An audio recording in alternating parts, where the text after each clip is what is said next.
अ, नमस्कार दोस्तों। जैसा कि हमारा सब्जेक्ट है ऑब्जेक्ट ओरिएंटेड सिस्टम डिज़ाइन और हम लोग ऑब्जेक्ट ओरिएंटेड सिस्टम डिज़ाइन के फोर्थ यूनिट को डिस्कस कर रहे थे और जो हमारी फोर्थ यूनिट है वो ऑब्जेक्ट ओरिएंटेड प्रोग्रामिंग के ऊपर बेस्ड है। ऑब्जेक्ट ओरिएंटेड प्रोग्रामिंग में जैसा कि हमें पता है कि इसमें दो टाइप के सब्जेक्ट मतलब कि दो टाइप की लैंग्वेजेस मोस्टली यूज की जाती हैं, आपकी सी प्लस प्लस और जावा। सी प्लस प्लस के बारे में दोस्तों हम अगर बात कर रहे हैं तो सी प्लस प्लस एक ऐसी लैंग्वेज है जो कि प्रोसीजरल और ऑब्जेक्ट ओरिएंटेड दोनों पैराडाइम्स को सपोर्ट करती है। सी प्लस प्लस को पहले हम सी विथ क्लासेस कहते थे, लेकिन बाद में हमने उसको सी प्लस प्लस कहना शुरू किया। दोस्तों हमारा ये जो सब्जेक्ट है ऑब्जेक्ट ओरिएंटेड सिस्टम डिजाइन, इसका जो मेन फोकस है वो फोकस है एररलेस सॉफ्टवेयर को डेवलप करना। इसीलिए हमने अभी तक अपने इस सब्जेक्ट में देखा कि किस तरीके से पहली यूनिट में हमें ऑब्जेक्ट ओरिएंटेड पैराडाइम से रिलेटेड जो भी कॉन्सेप्ट और कॉन्सेप्ट्स थे उनको हमने डिस्कस किया। उनको कैसे प्रोग्रामिंग में इम्प्लीमेंट करना है, उनकी स्पेशलिटीज क्या है, इन सब के बारे में डिस्कस किया। जब हम लोग सेकेंड यूनिट में आए दोस्तों तो हमने यूएमएल के बारे में देखा कि किस तरीके से अगर हमें ऑब्जेक्ट ओरिएंटेड पैराडाइम्स के कॉन्सेप्ट्स का नॉलेज है तो हम किस तरीके से उसके थ्रू अगर सॉफ्टवेयर को डेवलप करना है तो यूएमएल के डायग्राम्स का यूज करेंगे। स्ट्रक्चर के लिए स्ट्रक्चरल डायग्राम का और बिहेवियर के लिए बिहेवियरल डायग्राम का। बिहेवियर डायग्राम सिस्टम के डायनेमिक एस्पेक्ट्स को कैप्चर करता है। देन उसके बाद से दोस्तों हम लोगों ने तीसरी यूनिट पढ़ी और तीसरी यूनिट में दोस्तों हम लोगों ने देखा कि किस तरीके से कोड को ऑप्टिमाइज किया जाता है, किस तरीके से डिजाइन को ऑप्टिमाइज किया जाता है, किस तरीके से अगर हम कोड डिजाइन को इम्प्लीमेंट करते हैं तो हमें कौन कौन से रूल एंड रेगुलेशन को फॉलो करना होता है। तो ये सारी चीजें हम लोगों ने अभी तक देखी। फोर्थ यूनिट जो कि हमारी प्रेजेंट टाइम में हमारी फोर्थ यूनिट चल रही है, तो फोर्थ यूनिट में दोस्तों हम लोगों ने देखा अभी तक कि किस तरीके से सी प्लस प्लस प्रोग्रामिंग के बारे में हम डिस्कस कर रहे थे फोर्थ यूनिट के अंदर। और हम लोगों ने अभी तक सी प्लस प्लस का स्ट्रक्चर कैसे क्रिएट होता है, लाइब्रेरी फाइल्स कौन कौन सी होती हैं, नेम स्पेस का हम यूज क्यों करते हैं, और आइडेंटिफायर क्या होते हैं, वेरिएबल का नेम हम किस तरीके से लिख सकते हैं, कितने टाइप से लिख सकते हैं। और जो हमारा लास्ट लेक्चर था वो हमारा था इन्यूमरेशन या इनम के बारे में। और इनम के बारे में दोस्तों जब कल हम लोगों ने देखा था तो हमने देखा था कि इनम क्या है, कि it is use to assign names to the integral constant which make a program easy to read and maintain. The keyword enum is used to declare the enumeration. यानी जो main purpose enum data type का था वो क्या कि हम इंटीजरल constant को name provide करते हैं। ठीक है ना, तो इंटीजरल कांस्टेंट को अगर हम नेम प्रोवाइड करते हैं तो मतलब क्या है कि हम अगर नेम लिखते हैं तो वो उसका मतलब 0 1 2 3 4 होता है। ठीक है ना। इनम को लिखने का सिंटैक्स जो है वो ये था जिसके बारे में हम लोगों ने कल डिस्कस किया था। और दो तरीके से इनम को हम रिप्रेजेंट कर सकते हैं। पहला, इनम डाटा टाइप लिखना है, नेम लिखना है और उसके अंदर चीजें लिख देनी है।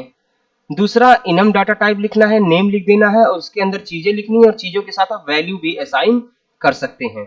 और मैंने आपको बताया था कि अगर रेड ब्लैक लिखा हुआ है और अगर रेड के साथ कोई वैल्यू नहीं दी है, ब्लैक के साथ भी कोई वैल्यू नहीं दी है, तो ये हमेशा 0 से स्टार्ट होगा। यानी कि रेड की जगह पे वो प्रिंट करेगा 0 और ब्लैक की जगह पे वो प्रिंट करेगा 1। ठीक है। इसी तरीके से दोस्तों अगर हम इसकी बात करें तो यहाँ पे भी देखिए डायमंड की वैल्यू 8 दी है, स्पेस की स्पीड की वैल्यू 3 दी है, क्लब और हर्ट की वैल्यू कुछ नहीं दी है। तो हर्ट की वैल्यू कुछ नहीं दी है और उससे पहले कुछ है भी नहीं, तो हर्ट की वैल्यू क्या वो असाइन करेगा 0। डायमंड की वैल्यू चूंकि 8 दी है तो डायमंड की वैल्यू वो क्या लेगा 8। स्पीड की वैल्यू कुछ नहीं दी है तो सॉरी स्पीड की वैल्यू उसने 3 दी है तो स्पीड की वैल्यू वो क्या देगा 3। और क्लब की वैल्यू चूंकि कुछ नहीं दी है लेकिन क्लब के पहले स्पीड है जिसकी वैल्यू 3 है, तो क्लब की वैल्यू क्या हो जाएगी 4। तो इस तरीके से देखा हम लोगों ने, जब इसको हमने इम्प्लीमेंट किया था और इसको प्रिंट कराने की कोशिश की थी, तो एग्जाम्पल में देखिए यहाँ पे रेड है, रेड 5 दिया हुआ है, ब्लैक कुछ नहीं दिया है, तो रेड की वैल्यू तो 5 हो जाएगी प्रिंट में, और ब्लैक की वैल्यू क्या हो जाएगी उसके एक बाद की 6। हर्ट की वैल्यू आपकी 0 रहेगी, डायमंड की वैल्यू आपकी 8 रहेगी, स्पीड की वैल्यू 3 रहेगी, और क्लब के पहले 3 है तो क्लब की वैल्यू क्या हो जाएगी 4। तो जब हम इसका आउटपुट करेंगे तो देखिए 5 6 और 0 8 3 4। ठीक है ना। तो इनम के बारे में हम लोग कल डिस्कस कर रहे थे, और होप सो आपको इनम के बारे में समझ में आ गया होगा अच्छे से कि एनम का यूज हम क्यों करते हैं अपने सी प्लस प्लस प्रोग्राम के अंदर। और इसके अलावा दोस्तों हमने एक और डाटा टाइप कांस्टेंट देखा था, और कांस्टेंट डाटा टाइप का यूज हम कब करते हैं, जब हम किसी वेरिएबल को कांस्टेंट में चेंज करना चाहते हैं। यानी कि कांस्टेंट का ये एक कीवर्ड है, ये, और इस कीवर्ड का यूज अगर हम किसी डाटा टाइप के पहले कर देते हैं, तो जैसे कि तो ये इंट और वेरिएबल जब हम डिफाइन कर रहे हैं, तब इस माई नम की वैल्यू हमेशा 15 ही रहेगी, ये कभी भी चेंज नहीं होगी, चाहे कितना भी एग्जीक्यूशन हो प्रोग्राम के अंदर। ठीक है। तो ये दो तरीके के अलग अलग के डाटा टाइप हम लोगों ने सी प्लस प्लस प्रोग्रामिंग के अंदर दोस्तों देखे, और होप सो आपको ये सारी चीजें समझ में आई होंगी। आज का दोस्तों जो हमारा टॉपिक है वो है ऑपरेटर्स। ऑपरेटर्स क्या होते हैं, ऑपरेटर्स का हम यूज क्यों करते हैं। ठीक है। तो आइए हम समझने की कोशिश करते हैं दोस्तों कि ऑपरेटर क्या होते हैं और हम किस तरीके से इनको यूज कर सकते हैं। तो जैसा कि दोस्तों यहाँ पे लिखा हुआ है, operators are special type of functions that take one or more arguments and produce a new value. Example: addition, subtraction, multiplication, etc. are all operators. Operators are used to perform various operations on variables and constants. ठीक है। तो दोस्तों इनके कहने का मतलब क्या है, या फिर ऑपरेटर्स की बात करें तो ऑपरेटर एक स्पेशल टाइप का फंक्शन होता है जो कि वन या एक या उससे ज्यादा आर्गुमेंट्स और उनके प्रोसीजर जो कि जैसा कि लिखा हुआ है कि function that take one or more arguments and produce a new value. यानी कि ऑपरेटर एक स्पेशल टाइप का फंक्शन है जो एक से ज्यादा आर्गुमेंट को कंसीडर करता है और उनको उनके थ्रू एक नई वैल्यू को जनरेट करता है। ठीक है ना। वो जैसे कि हम लोगों ने अभी तक आज तक देखा है, plus operator, minus operator, multiplication operator etcetera. अगर आल जैसे कि अगर हम बात करें आर्गुमेंट्स की, तो जैसे मान लीजिए अगर हम ए की वैल्यू 4 देते हैं और बी की वैल्यू आपकी हम 3 देते हैं, तो अगर हम यहाँ पे प्लस ऑपरेटर का यूज कर रहे हैं तो इसकी वैल्यू क्या हो जाएगी आपकी 4 3 7। अगर हम सब्सट्रैक्शन का यूज करते हैं तो -2, और अगर हम मल्टीप्लिकेशन का यूज करते हैं, सॉरी ये 1 होगा, और अगर मल्टीप्लिकेशन का यूज करते हैं तो 12। ठीक है ना। तो ये आपका प्लस पे मिला, ये आपका माइनस ऑपरेटर का यूज करके मिला, और ये आपका मल्टीप्लिकेशन ऑपरेटर का यूज करके मिला। तो दोस्तों हमारे कहने का मतलब क्या है कि अगर हम a प्लस बी कर रहे हैं तो a प्लस बी यानी कि ये दो क्या हो गए आपके आर्गुमेंट हो गए,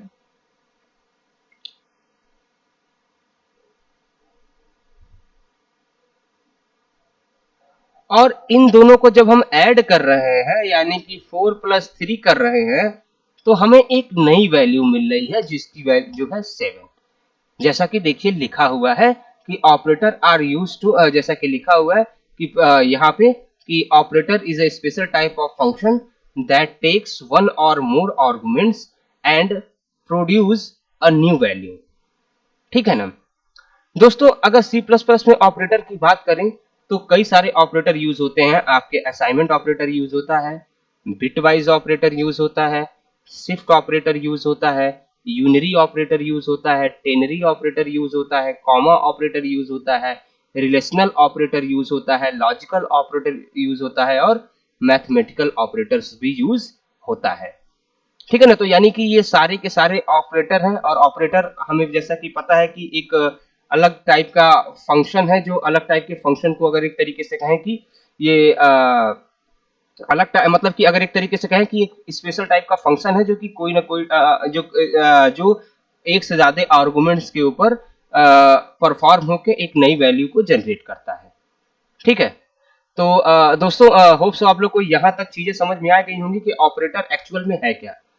ठीक है ना। जैसा कि हम लोग सी प्लस प्लस के देखिए ये सारे के सारे ऑपरेटर प्री डिफाइंड होते हैं, इसमें कोई डाउट नहीं है। लेकिन हम लोगों ने ये भी सी प्लस प्लस के अंदर देखा है कि operator overriding sorry operator overloading का भी कॉन्सेप्ट हमारा सी प्लस प्लस के अंदर है।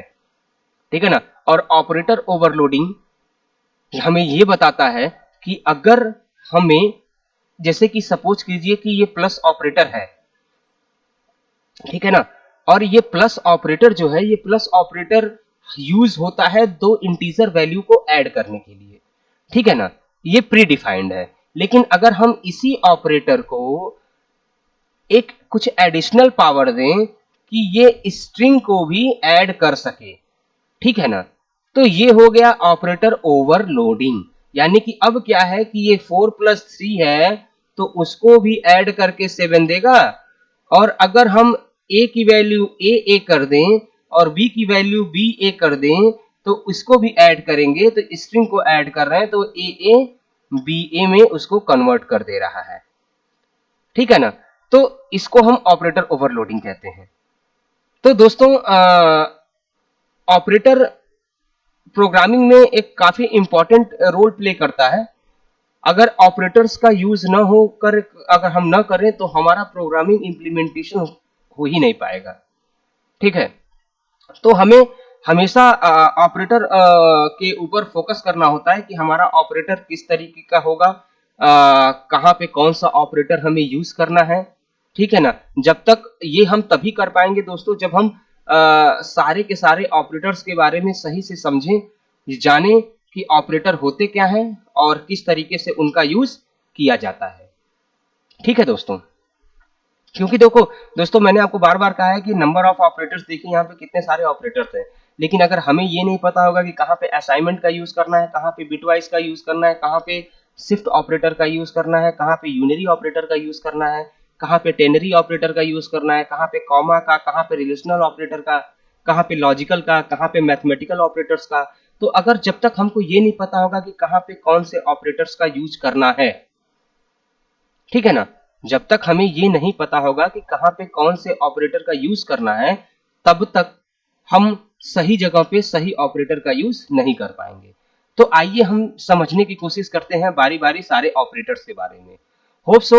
लेकिन सबसे पहली चीज आपको ये समझना होगा कि ऑपरेटर क्या होता है, और ऑपरेटर का अगर सही तरीके से डिफिनीशन कहें तो सिंपल जो ये लिखा हुआ है यही इसकी डिफिनीशन है, और एक सही वैल्यू की operator are special type of functions that take one or more arguments and produce a new value।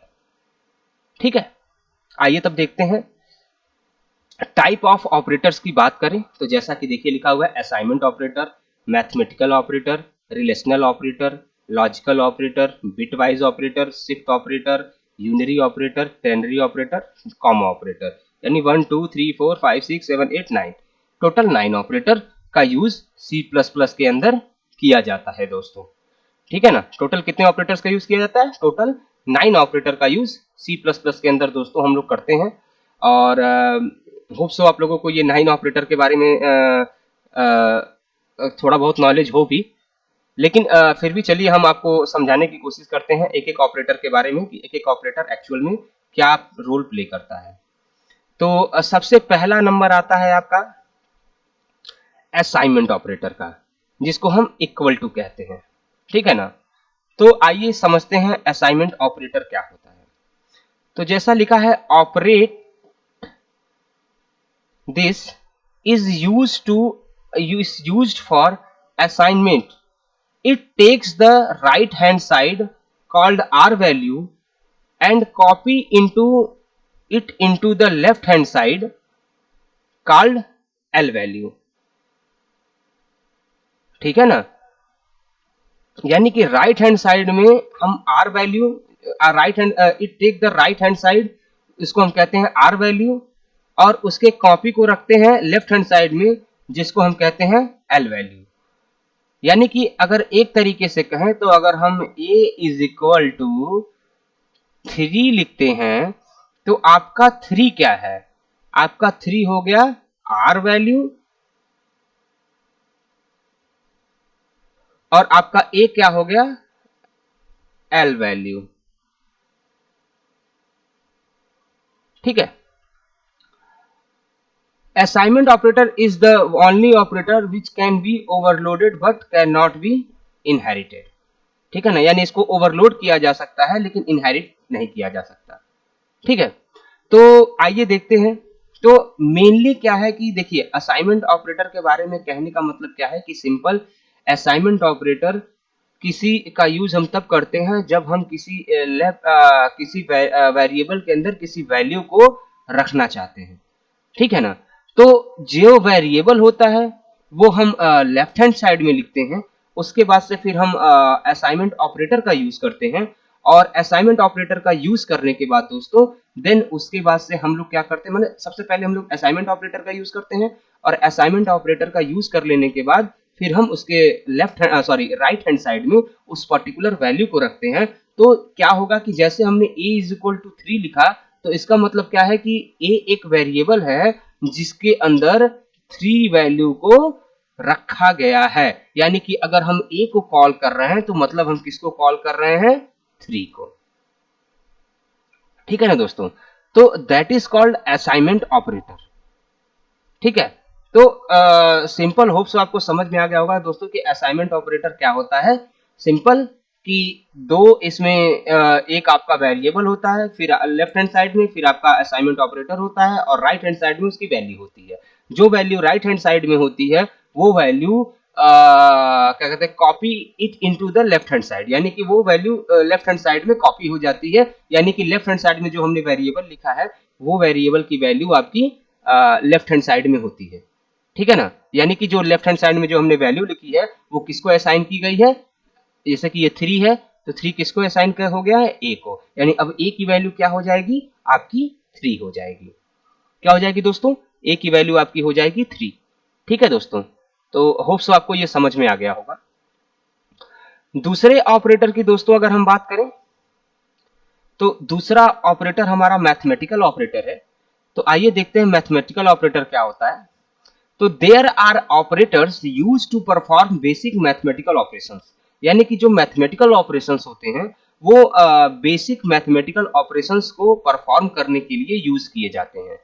Addition, subtraction, division, multiplication and modules are the basic mathematical operators. यानी कि ये जो चार जो ऑपरेटर्स यहाँ पे दिख रहे हैं आपको, एडिशन का, सब्सट्रैक्शन का, डिवीजन का, मल्टीप्लिकेशन का या फिर मॉडुलस का, तो ये बेसिक मैथमेटिकल ऑपरेटर्स हैं। Modulus operator can not be used with floating point numbers. और हाँ, एक चीज याद रखने की ये है कि ये जो हमारा मॉडुलस ऑपरेटर है इसको हम कभी भी फ्लोटिंग पॉइंट नंबर के साथ यूज नहीं करते। जैसे लिखा है ना, modulus operator can not be used with floating point numbers, यानी कि ये हमेशा इंटीजरल नंबर के ऊपर ही परफॉर्म किया जाएगा दोस्तों। ठीक है, किसके ऊपर परफॉर्म किया जाएगा? इंटीजरल वैल्यू के ऊपर। अब यहां देखते हैं C++ and C also used a shorthand notation to perform an operation and assignment at the same example। ठीक है, तो एट द सेम एग्जाम्पल की बात करें तो आइए देखा जाए। सबसे पहले लिखा है int x is equal to 10। तो दोस्तों अगर हम यहां पे देखें तो देखिए हमें पता है ये आपका क्या है? असाइनमेंट ऑपरेटर है। ठीक है ना, और असाइनमेंट ऑपरेटर का काम क्या है कि वैल्यू को असाइन करना। तो जैसा कि लिखा हुआ है कि राइट हैंड साइड की वैल्यू को r वैल्यू और लेफ्ट हैंड साइड की वैल्यू को l वैल्यू कहते हैं। तो ये आपका x हो गया l वैल्यू जो कि एक वेरिएबल है, असाइनमेंट ऑपरेटर के लेफ्ट हैंड साइड में है, और एक आपका हो गया 10 जो कि इंटीजर है, जो कि असाइनमेंट ऑपरेटर के राइट साइड है, जिसको हम r वैल्यू कहते हैं। अब इसका मतलब क्या है कि 10 एक वैल्यू है जो किसको असाइन कर दिया गया? x को। यानी अब x की वैल्यू कितनी हो गई? 10 हो गई। x plus equal to 4 will add 4 to 10 and hence assign 14 to x. X minus 5 will subtract 5 from 10 and assign 5 to x. ठीक है ना। अब देखिए यहां पे x plus is equal to 4 लिखा गया है, तो x plus is equal to 4 लिखने का मतलब क्या है कि या तो हम इसको ऐसे भी लिख सकते थे कि कोई नई वैल्यू लेते और उसमें लिखते कि c is equal to x plus 4, तो भी वो सही होता, लेकिन यहाँ x is equal to plus is equal to 4 लिखने का मतलब क्या है कि अब जो x की वैल्यू 10 है उसमें 4 ऐड हो जाएगा और उसकी वैल्यू क्या हो जाएगी आपकी 14, जैसा कि यहाँ पे ये शो कर रहा है। ठीक है ना। ठीक इसी तरीके से अगर हम बात करें नीचे वाले की, यानी कि x minus is equal to 5,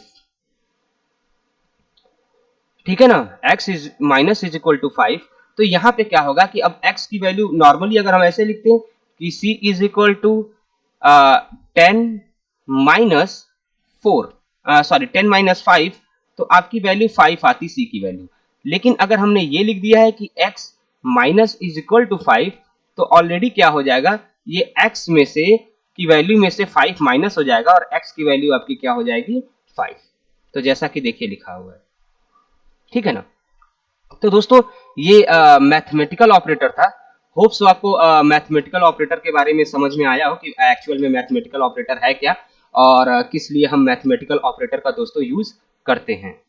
तो दोस्तों आज के लेक्चर में मैंने आपको ऑपरेटर के बारे में बताया कि ऑपरेटर क्या होते हैं, और मैंने दो ऑपरेटर के बारे में डिस्कस किया, एक आपका असाइनमेंट ऑपरेटर और दूसरा दोस्तों आपका मैथमेटिकल ऑपरेटर के बारे में।